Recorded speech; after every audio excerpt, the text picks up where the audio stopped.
Okay, thank you. Ito naman, si Rosmar. Ano ka, Spider-Woman? Opo, Ano ba yung Kuya costume? Will. Ganun ba sa mga pictures? Okay, tignan natin. Ikaw ba yan? Ang ganda ko po. Ako po yan. Ikaw ba yan? Spider-Man na itim. Gitna. Black Widow na itim. Kaya black ito. Magandang ako. Gusto. Okay, ano ginagawa mo, Rosmar? Ako po ay nagbi-business. Tapos, nagka-costume din po ako 13 years ago. Mga costume. Di po ako gaya nila ng pangmalakasan, pero gustong-gusto ko to.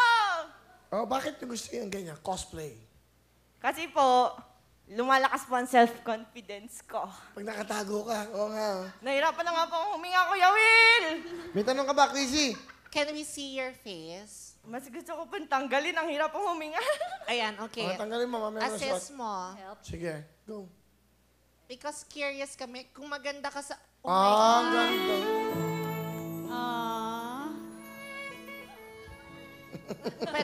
Pwede bang bumaliktad ka din, I'll kiss you?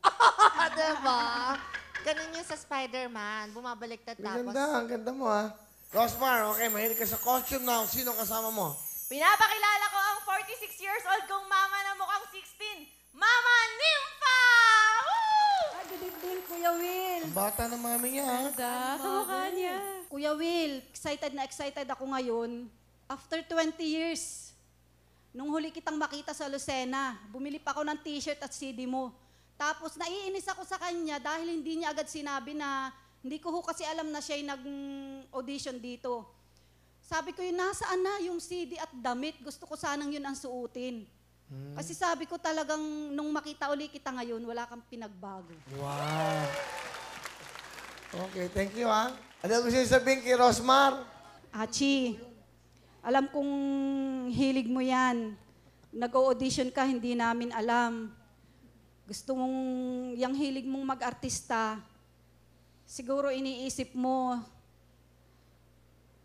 alam ko nagdaramdam ka sa amin dahil sasabihin mo yung isa mong kapatid, yun ang lagi naming sinusuportahan. Pero hindi mo alam, si Papa mo, pag may kausap siya, lagi kanyang kwento, pinagmamalaki kanya. Nagpapasalamat ako sa Panginoon dahil isa ka sa naging anak ko. Mahal na mahal ka namin.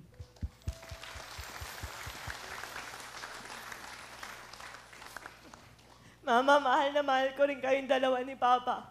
Ginagawa ko to kasi gusto ko maging proud kayo sa akin. Kaya nga pa kasi pakiramdam ko noon, ang pangit-pangit ko. Ganun. Tapos ngayon, parang feeling ko maganda-ganda naman ah.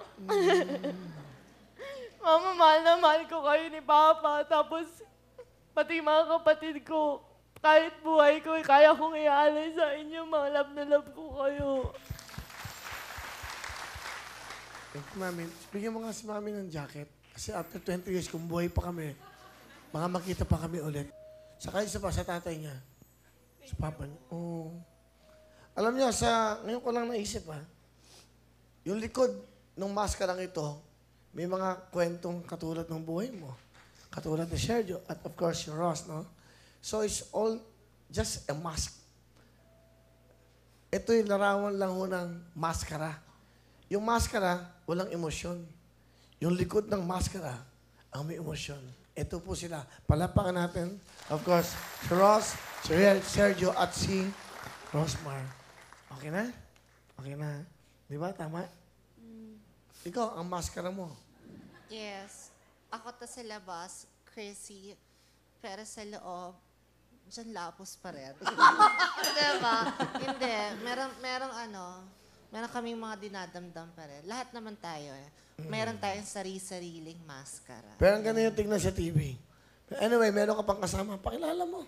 Pinapakilala ko nga pala ang malading dong dantas na fiancé ko na tinago ko kay Papa ng 5 taon. Hello, Kuya Will. Ano pangalan? Si Jesus! Jesus. Hello po. Fiancé, ibig sabihin, boyfriend. Okay. Matagal po. kayo. 5 taon ka daw tinago sa tatay niya. Opo, magwa-8 taon na po kami next month. Wow, congratulations. Opo, kaya babatiin ko na rin po si Bebe Rosmar ng Happy 8th Anniversary. Advance po. I love you, palagi. Napakabilis ng taon na lumipas. Hindi ko na namalayan na 8 years na pala tayo. Nag-enjoy ako. Tapos,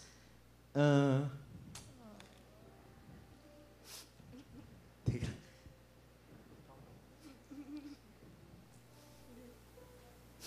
Noon 3 years po kasi nag-break po kami.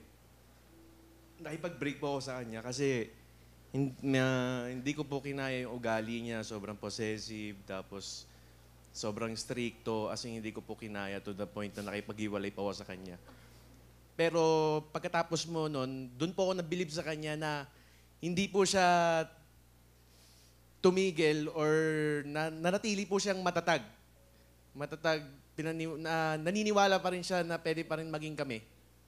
Nung una po naging matigas ako, pero nung uli, naniwala na rin ako na worth it siya. Siya pala yung babae na tipong kailangan sineseryoso, hindi sinasayang. Sayang kung mapunta pa sa ibang lalaki. Kaya bumalik ako sa kanya. Kaya ngayon, 8 years kami. Gusto ko siya na yung babaeng makatuluyan ko pang habang buhay. Siya na yung gusto ko maging makasama pagtanda. Sure na ako doon. Yun lang po. Ano gusto mo sabihin? Yung sa kanya, nararamdaman mo. Mahal na mahal kita. Sorry kung nagawa ko yon, hindi ko na uulitin. Salamat. Totoy, bebe Totoy ko, love na love din kita. Sorry kung 5 taon kitang tinago kay Papa kasi alam mo naman na stricto si Papa. Sabi kasi niya, kakalbuhin niya ako. Natatakot lang talaga ako. Pero worth it na tinago kita kasi hanggang ngayon tayo pa rin, hindi tayo napaglayo. At proud na proud ako kasi ikaw yung lalaking walang bisyo, hindi nang babae. Swerte ako sa'yo. Sa 8 years, pinaramdam mo sa akin na para sa'yo ako yung pinakamaganda, ako basta para sa akin, ako yung pinakaswerteng girlfriend sa buong mundo, Totoy. Mahal na mahal din kita. Galing you are an inspiration to everybody. Rosemar, and of course, kay Jesus. Rosemar, meron kang 10,000!